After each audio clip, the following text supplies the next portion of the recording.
Yeah, buddy. You already know what it is, man, when you hear that music. It is the ShakeBack Sports OT overtime, baby. Just finished wrapping up the regular show. It will air on the 12s and 6s and also on the 1s and 7s on the Big Game Christian Sports Network and the Deuce, BGC Sports Network 2. That will be on the 1s and 7s, man. Make sure y'all check that out. This show, thank you guys out there for checking us out on Facebook Live as well as Periscope and YouTube. It will be going to iTunes, Spotify, as well as Google Podcasts upon conclusion of this taping. And I am very, very excited because I happen to have two of my best friends in the world. We're brothers. We're okay. Behind door number one, behind door number one, West Dino, born and raised, 214's finest. Corey Ellison, what's good, man? What's good, brother? Glad to be in the house. Yes, sir. OT once again. And last but certainly not least, stepping to the stage, he is my team machine brother.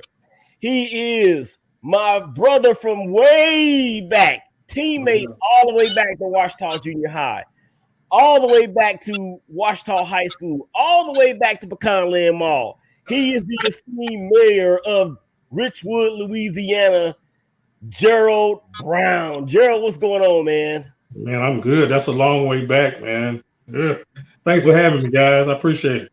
Man, you know you always welcome, man. You're not really a guest anymore. You really are family. So we had you on back in the summer, and that was a very, very good conversation. That was actually at the height of the pandemic, and we're going to get into some pandemic talk here in just a little while. We are powered by the BGC Sports Network once again, ladies and gentlemen out there. So make sure y'all tune us in. All right, man. So we're going to go ahead and get into the proceedings of the OT. And I don't know if you guys saw, but this past Sunday, the NBA had their all-star extravaganza, but it was really confined to just one day due to the pandemic. It was initially reported that there were going to be no seats in the stand or no fans in the seats. But they ended up having about 2,500 fans or so there. I think it was mostly family members or whatnot. But Team LeBron and Team Kevin Durant, and Durant did not even play. But the rules have changed. They dominated. They being Team LeBron dominated Team Durant with the final score. I think it was 170 to 150. But the winners, HBCU, Team LeBron raised $3.5 million for HBCU programs across the country. Gerald, you are a HBCU graduate. Talk about that, what that means, man. Yeah, look, that's the great part of the whole weekend or day now, or how it went. Because as initially the whole Team LeBron, Team Giannis, or Team Durant, or whomever, I didn't like that because I always liked East versus West. I always thought that was the best format to have. And I thought there was a lot of things that you could tie into that, i.e. your favorite sport, baseball. But to do what they did this time and to be able to raise all this money to contribute to HBCUs and just the different things that they did to highlight some of those things that, the world's finest being there playing before the game, that kind of thing, man, you can't put a price tag on that. That shows that the NBA gets it. Corey, you've seen many. I'm pretty sure you've seen many like Grambling PV games, football games here in Dallas over the years, or at least been a part of some parties or any other festivities. What were your thoughts about how the NBA shifted the focus to be able to get this type of revenue and resources to these HBCUs? For me, man, this goes back to the whole Black Lives Matter movement. From the beginning, it seems like the NBA has been behind the initiative the whole time. And this just continues to further their backing, not only of the NBA and Black athletes, but also of Black scholars. So for me, man, I think it was huge. I think the NBA is in the forefront when it comes to that. out of all the sports we have. And, just big ups to the commissioner for him having the wherewithal and just allowing these players that have these platforms to do what they're doing for the sport and for people of color. Exactly. And my thing, or my takeaway from the whole thing is that the NBA has been the quintessential league or entity that has been out front with social matters. And the league is what, 75, 80% African American. So they get it. And the movement that is BLM, not the organization, people out there listen to me real good. The movement that is BLM is not going anywhere. And as long as people like LeBron and Serena Williams and whoever else is going to be one of the bigger names involved in it, I heard Serena Williams say the day that she stops fighting for equality is the day that she's in her grave. So, but back to the game, though. Giannis Antetokounmpo, 16 for 16, gentlemen, and he wins your MVP. So now he's won 2 MVPs. He's won Defensive Player of the Year, and he's won an NBA All-Star Game MVP. We all know what's left for him, right? The MVP or the NBA championship and an MVP in the actual finals. How close, Gerald? How close, Gerald, do we think he is to actually reaching that goal? Honestly, Willie, I think he's probably about as close as you and I and Corey and 2 guys from the Y. Moving up. The landscape is just not there for him right now. Yeah. Corey, what say you? I definitely agree, man. I don't think that the pieces that they put around him is enough to help propel him to that place of greatness. Like I told you when it was time to determine if he was going to stay or not, I told you I thought he was going to bail and leave. But he proved me wrong. He stayed in Milwaukee and took the money and, stayed committed to his team. But how they're currently constructed, there is no way he's going to get it. I wouldn't say no way, because I said the same thing about the Dallas Mavericks. And the Dallas Mavericks won the NBA championship in 2011 against the Miami Heat that had some dude named LeBron, some dude named Dwayne Wade, some dude named Chris Bosh. And they beat those guys. And they got hot at the right time. The Mavs were widely known in the city as the one and done boys. Corey, you remember that? So I won't say never, but I will say it's much closer to never than actually happening. All right, so did you see your boy, man, Steph Curry, put on a show from the 3-point line? Ridiculous, dude. Like I don't understand, man. It's like he spotted these dudes. Okay, y'all think y'all got it. I'm just gonna take the very last shot, the very last ball, and win this thing. Just crazy, man. Jared, what you got on that? Look, I don't know. I think outside of Larry Bird, he's the best that we've ever seen. His consistency, his range, his ability to produce on cue, it's unmatched. Man, look, Steph Curry is the greatest shooter I've ever seen. It's not even close between him and Larry Bird. Now, I might ruffle some feathers by saying that, and I know I'm jumping a little bit ahead of something that you got for us, Gerald, but Steph Curry is the greatest shooter that sport has ever seen. I don't care if it's on NBA Jams or in the NBA itself, because when you have these dudes pulling up from the logo, I mean, off the bounce, okay, you are the greatest shooter ever. And look, the show that he and Damian Lillard put on, and Damian Lillard hit that the last shot from basically half court, dude, that wasn't going on when we were playing. So man, you get put on the bench, you do something like that. Exactly. Well, that's a good point, Corey. It wasn't going on because the game was just different. Coaches were different. Steph Curry couldn't have done that. I don't care how good he shoots. He couldn't have done that when you and I played together. He couldn't have been on our team doing that. He'd have been sitting next to Coach O. Yeah. He just wouldn't have allowed it. The game is different now. Yeah, no doubt. And when you say he would have been sitting next to Coach O, it would have been a battle who's going to sit next to Coach O between him and Todd Slusher. All right, so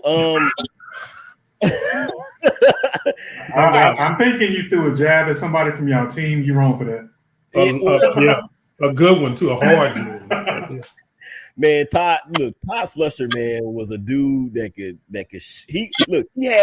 he had parking lot range like these guys that we're talking about did. And he never saw a shot that he didn't like. All right, man, let's keep going. All right, so I got one question for you guys about the NBA before we move on to the next part of the show. One team that has underperformed in the first half of the year that is poised to make a deep rush or deep run into the playoffs. One team. Corey. Well, I picked one from the East and one from the West. That works. From the East, I picked the Celtics, man. They started out real slow, and they're slowly starting to get back to themselves. I think right now, currently they're at like 19 and 17, and they were way down in the hole. So I think as the year progresses and the players start to get healthy, like Smart comes back and, a couple other players, once playoff times hits, that's a different ball game. So I picked them in the East. And for the West, man, I picked my hometown Mavs. They started out slow, and now they've won 11 out of 15 games. So they're on an uphill battle and going the right direction too. So glad to see it. I was a little concerned for them, but looks like they're starting to put things together. Looks like KP's starting to get his feet back under him. And hopefully with a tweak or two before the trade deadline, maybe we'll make even more some more heat going forward. Okay. Yeah, and I agree with you, particularly about the Mavs, because we both, at the season preview show that we did back in whenever it was, we both picked the Mavs to win the Southwest Division. We both picked the Mavs to go to the Western Conference Finals against the Lakers. We both picked the Luka Doncic to win MVP, and we both picked Rick Carlisle to be Coach of the Year. Yeah. Gerald, what you say, Gerald?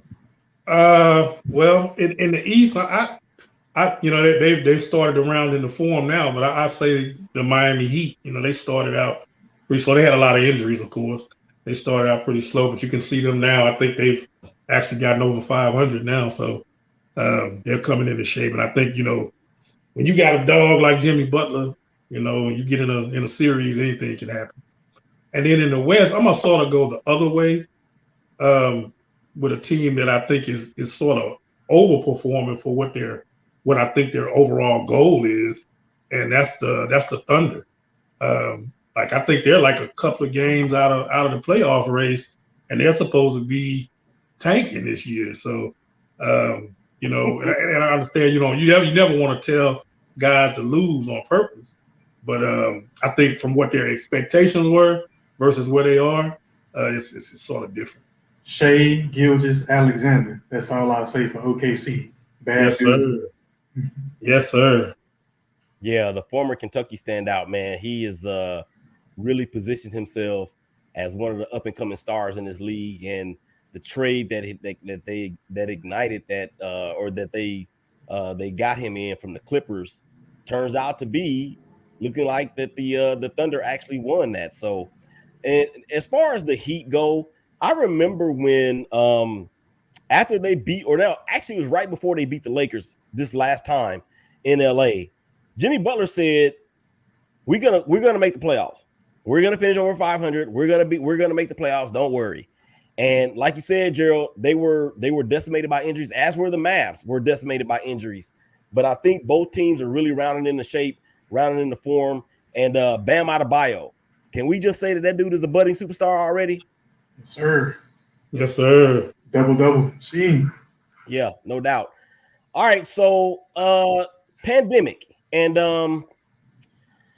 this show is live. It's going to go straight to all of the podcasting platforms. So we can say that, yesterday, which was March the 10th, or actually March what was it yesterday? The 12th? Yesterday was the 11th. Yesterday was the 11th. So March the 11th marked the 1-year anniversary that the World Health Organization declared a pandemic due to the COVID-19 hashtag Rona all over the world. And it wasn't long after that before sports leagues started shutting down all over the place. Everybody kind of remembers what the NBA did when Rudy Gobert was touching the microphones in the press conference rooms, and he wound up testing positive for the virus at that point. And guys, look, on my timeline today, that showed up, and I actually had posted it on Twitter and Facebook a year ago today. So now, or let's look back. Do you remember where you were and what you were doing when the NBA said we are postponing the season due to coronavirus? Gerald. Yeah, I thought about this last night. They were talking about that on ESPN, and so I thought about that a little bit last night. And when I heard that, I was actually sitting in front of my workstation where I am right now, looking over some reports, thinking about some events that we were supposed to do at our facility, and thinking about how that might go with what might be happening, not knowing very much about it. And in the next, in the coming weeks after that, of course, everything sort of got shut down, canceled, rearranged. Totally different environment. Corey, that night, when the NBA made the announcement, your team was on the floor, set to take on the Oklahoma City Thunder, or no, the Jazz, the Utah Jazz. No. It was the Jazz and the Thunder, but they pinged it to Mark Cuban when he had his reaction after looking down on his phone. Same question for you, man. You remember what you were doing and where you were when that came out? Yeah, sitting in my living room, watching TV, getting ready to watch a basketball game. And then the news broke with that, man. And I don't know, it took me by shock, because, all throughout my life, that's the one thing we've always had is sports to fall back on. And for that to be postponed and taken away was a big surprise. But here we are now, a year later, and it's back. So I understand why they did it, and I think they did it for the right reasons. But I am glad that the NBA is back.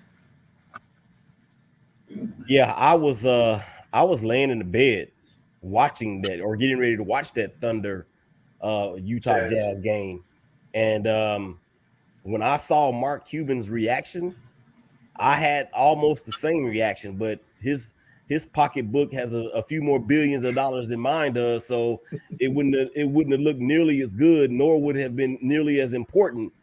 But then you think about you fast forwarded to March Madness was canceled for the first time in I don't know how many years, and while that was going on, I remember reading something about that event generates $1 billion of revenue every year. And you fast forwarded, like you said, Corey, to this year, and you see Virginia has withdrawn, Duke has withdrawn, and I think another team, Kansas is withdrawn too.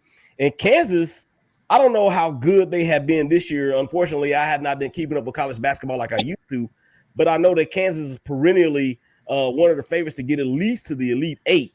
Duke and Kentucky, neither one of those teams are in the top 25 for the first time since like 1980 something. And it's weird to see that. So, and then of course, all the other dominoes fell. You had Major League Baseball that's postponed their season. You had all the other spring sports from the schools canceling their seasons as well.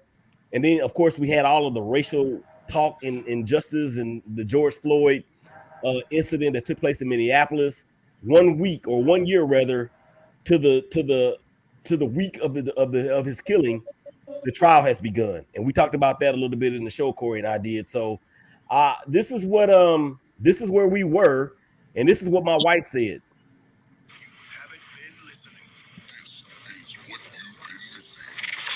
talking about the effects of COVID-19. I teach third grade, and it's kinder through fifth. But all the kids, not only just at my school, but at all schools, it's been affected. The fifth graders won't get to have a graduation. They won't get to go to camp. Camp has been canceled. Field trips have been canceled. All those fun, great activities kids look forward to at the end of the year, gone. We also have a college senior who will be graduating with a double major, and she won't get to walk the stage. Those things affect everybody. And that right there, McKinley is they're having a virtual graduation a year later. Okay, a year later, my wife has had COVID twice. A year later, they're still not going on field trips. A year later, the classrooms are still half empty or half full. So, look, it's been a year that none of us have ever seen before. I'm thankful to God that you guys are here with me and we're talking about it. That means we still have some fight left in us, and that means that God still has some things for us to do. So I'm very, very grateful for that. And look, we're just getting started, man. We are just getting started. It tried to take us, but it tried to break us, man, but it didn't. So I'm very, very thankful to that, man. Any other thoughts, guys, on the pandemic in this past year? Just piggybacking off what your wife said, man, about students missing out on graduating, ceremonies and things of that nature, proms, all that type of stuff. On the sports side of it, same thing for these sports players, man, like missing McDonald's All-American games and Jordan Brand games. These players, from the time that they was little, envisioned that that's where they wanted to be. And they got there, and now they're not able to have those games, man. So for those players, shout out to you, man, for making it. And just know that you're still being recognized. Yes, we would have loved to see you playing on the big stage and on TV. But if you're a McDonald's All-American, you're going to be playing on TV anyway. So salute to y'all. What you got, Mayor? Yeah, I echo what you guys are saying. Can you imagine being a high school senior and not getting the opportunity to go to your prom or to go to your graduation? So that's why it's ultra important. And I know this is not what this show is about, but that's why it's ultra important that folks that can go out and get vaccinated because it's important for us to look out for each other. So we can try to stamp this thing out as quickly as possible so we can get back to some sense of normalcy. Well, you don't have to say that this isn't what this show is about, because we actually talked about that in the regular show that's going to air on the weekends. And I actually got my vaccination. I got vaccinated on Wednesday. Like I said to Corey in the show, I had never been more excited in my life to get a shot. And I was up in there Snapchatting and all kind of stuff. So I'm going back on the 7th of April to get my second shot, and we gonna ride this thing until the wheels go ball and they blow out like Bun B said. I need to get a sounder for that. And speaking of sounders, we're gonna move on, guys. Hashtag social shake, and this is coming from the mayor himself, as he called me out on Facebook with a question. So, Gerald, go ahead. And before I do that, we got to do this. We have to do this before we do that. Shake 'em up, shake 'em up, shake 'em up, shake. Let me do it again. Shake 'em up, shake 'em up, shake 'em up, shake. That's the hashtag social shake sounder. And since the mayor called me out, go ahead and give everybody out there what your question was to me on my page. Well, I wasn't really calling you out. I respect your opinion, so I was just looking to hear from you.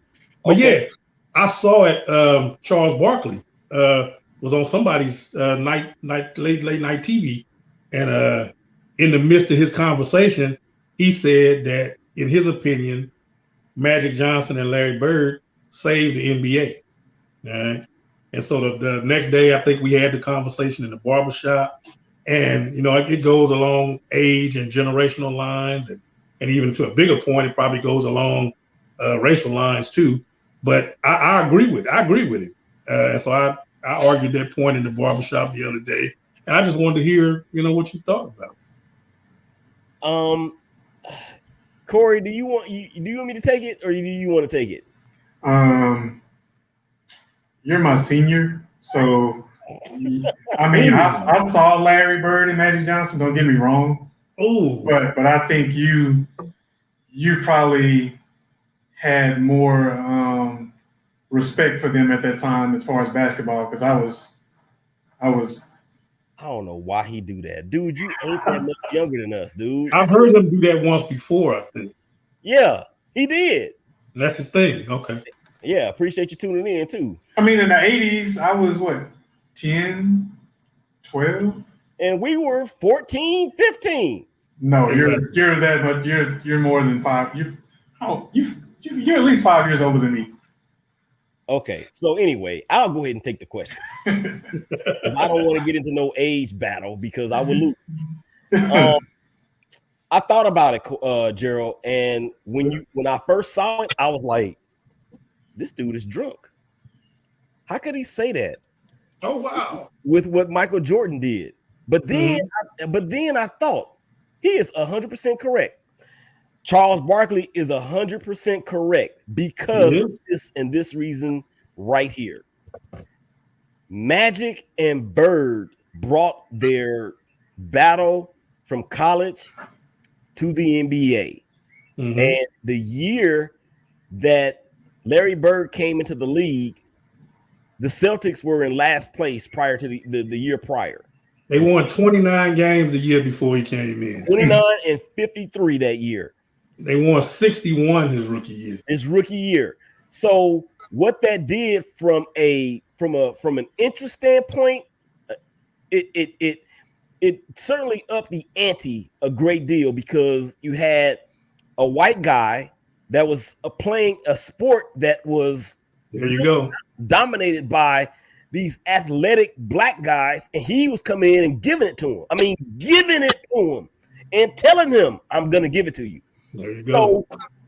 So, and here comes Magic Johnson, who really ain't athletic at all, but his basketball IQ and his skill set was something that we had never seen before from a person at that size. So when you look at LeBron James, you better look at Magic Johnson first, okay?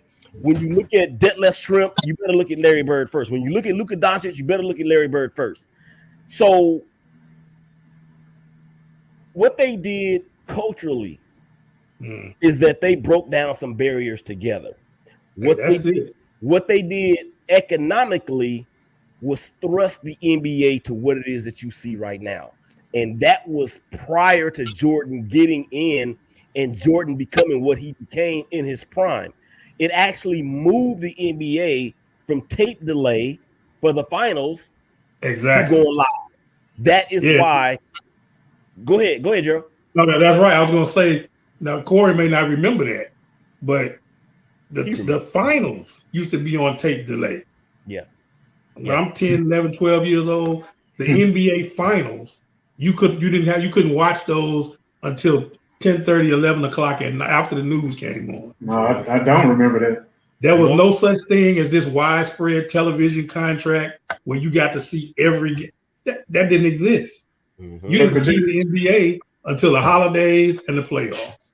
But you know what, man? Like just thinking about what y'all just said and just thinking about new school era, how y'all said that, Magic and Bird broke down the color barriers and brought people together.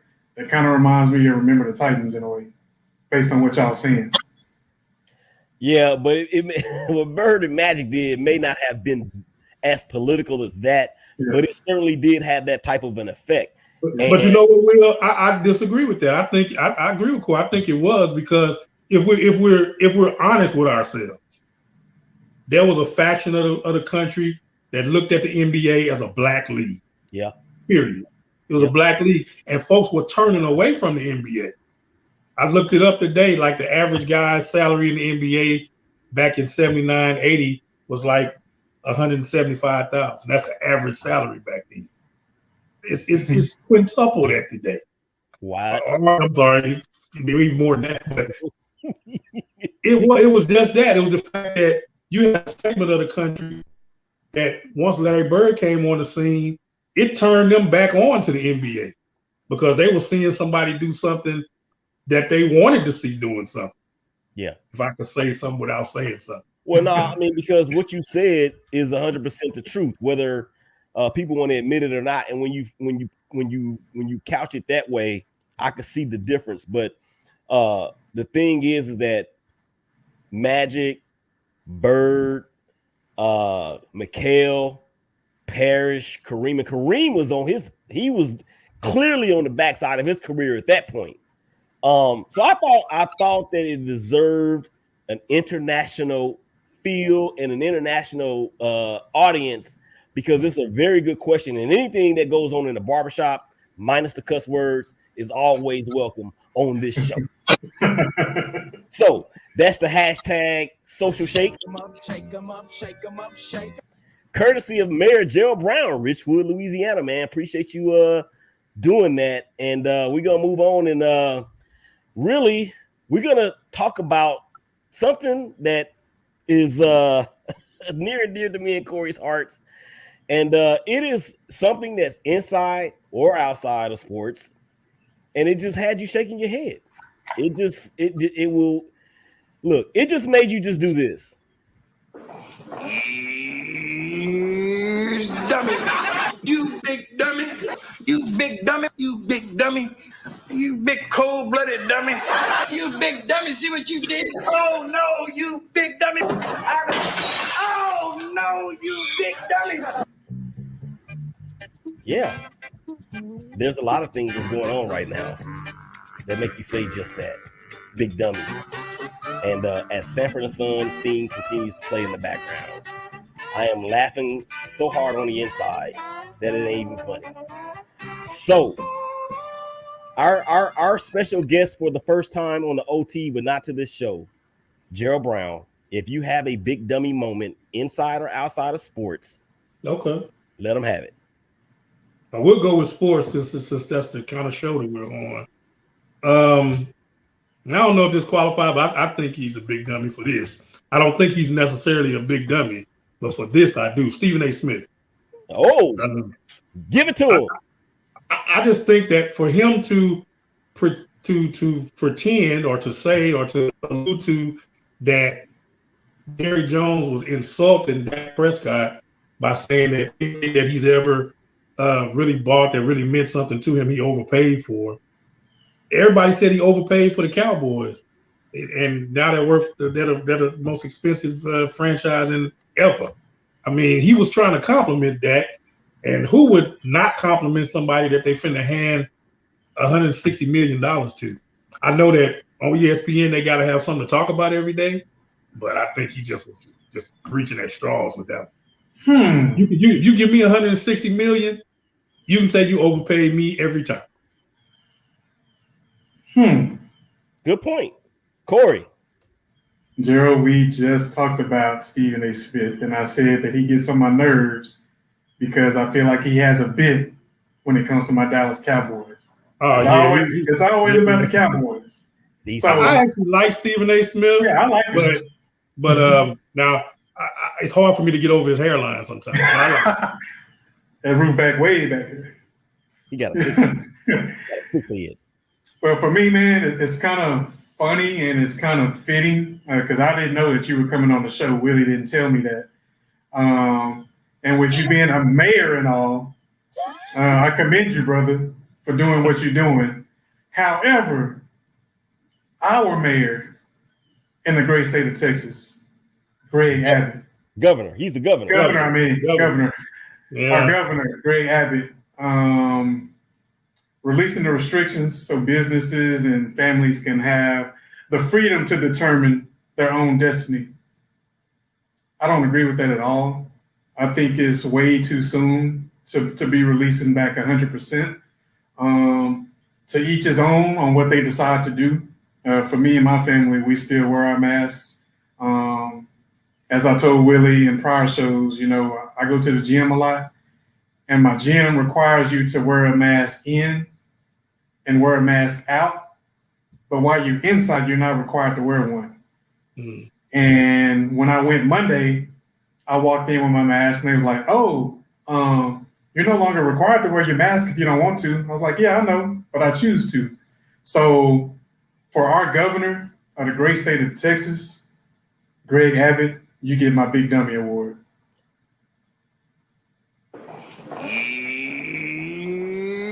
Dummy. Yeah. And look about that. Look, just because the government says that it's okay doesn't mean you have to do it. Just because the government says that it's okay, it don't mean that it's safe. So for anybody out there that is still belligerently defiant, you are my big dummy. Because like Corey said, as for me and my house, we will wear a mask. Okay. 3 separate COVID infections in my house. Okay. You can best darn believe that we will be wearing a mask. So for all y'all out there that don't want to or refuse to, you're taking it at your own risk. And to me, you are just this right here. You big dummy. That's what you are. All right, man. We're gonna play like we in the Baptist church. Okay. Govern yourselves accordingly. Govern yourselves accordingly. We got the backlash. It is a final thought part of the show. Gerald, you are a guest to the OT, but not to the actual ShakeBack brand. And being as the fact that you are now on the OT, you are no longer a guest, but you can go first with your backlash. Your final. Okay. Well, look, I was glad to hear Corey say that he's a Cowboy fan. That makes 2 smart people on the ShakeBack today. Brother, So, you can come back anytime you want to. Look, there's been like this whole soap opera with Dak Prescott's contract. I think, knowing Jerry Jones, I think he was playing it out a little bit so that people could just keep talking about the Cowboys. But, this is a kid from Houghton, Louisiana, a place that's like a curve in the road, and some of the things that he's been through in his personal life, with his illness, with his mother and her passing, and the depression that he's gone through as a result of that, him being an African American quarterback in the state of Mississippi, everybody jumping on him, saying that he didn't deserve the money that he was trying to get. I've never heard anybody talk about Aaron Rodgers not deserving his check, or Tom Brady not deserving his bag. I've never heard anybody do that. And so this kid was doing what all good athletes are supposed to do. And the fact that he was able to go ahead and get the bag, hey, look, that's awesome. That's incredible. Point. Very good point. Very, very good backlash soliloquy right there. Corey, what you got? For me, man, it's not so much of a backlash. Just want to get in, and since I got a plug to do so and a platform to do so, I just want to shout out my son's high school basketball team, man. Made it to the Final Four, came up short, losing 68-72 to a good Lubbock Trinity Christian team. And, man, let me say this. I got to shout out this young man for Lubbock Trinity Christian, 5'9" point guard Ethan Duncan. When y'all talk about Steph Curry range, this dude would take 2 steps past half court, and he's letting him go. And I'm talking about Braden D'ing him up, hand in his face. He hit about 4 or 5 shots from there. So shout out to him, man. Shout out to his dad. He's the head coach at Lubbock Christian University. So it's hard, man, because we should be going to state to play tomorrow in College Station, but we didn't make it. However, my son Braden did get nominated today for second team all district. So big ups to him, son. Keep grinding, keep doing what you're doing. AAU summer basketball, our first tournament is next weekend. So right out of high school ball, right into AAU ball. So nothing to complain about. Nothing but props and nothing but happiness on my end. Yeah, the nephew definitely is a beast. At Braden from the 6 on Twitter is where you can find him. And that second team all district is phenomenal. He's only a junior, ladies and gentlemen, so he will be back next year. First team. Wreaking havoc and hashtag searching for scholarships. My backlash is just this. I appreciate both you guys so much. And we joked earlier, Corey, or you really joked. You joked earlier about being younger than me, but I look up to you, and not just because you're taller than I am, but I look up to you because of everything that you have gone through, everything that we have gone through together, and to see you where you are right now it's just a testament to God's grace. And for you, Sean, because I'm gonna call you Sean now. The days of us arguing over the Raiders and the Cowboys has gone on for more than 40 years now, or at close to 40 years. And the Cowboys and the Raiders play at Jerry World. I think it's Thanksgiving Day. Uh-oh. I plan on being there. If you decide that you want to come to the game and you want some place to stay, you can come here. I will cook some barbecue. Fork Talk Eater will be in effect, and it's gonna go down. So, you, my brother, I know what you've gone through these last few months. I'm constantly thinking about you and constantly praying for you and the rest of the family. And I'm so very proud of everything that you have become, in spite of the fact that both you guys are Cowboy fans. So that is my backlash for this episode. So we gonna get on up out of here, man. And look, I look forward to having y'all both on again at the same time. You know, me and Corey, we do this at least once a week. So look, this is what we gonna do. So for Corey Ellison, for the mayor, Gerald Brown, this is Willie Epteen Jr., ShakeBack Sports Show OT. Y'all take care of each other. We'll holler at y'all again real soon. Peace. We out.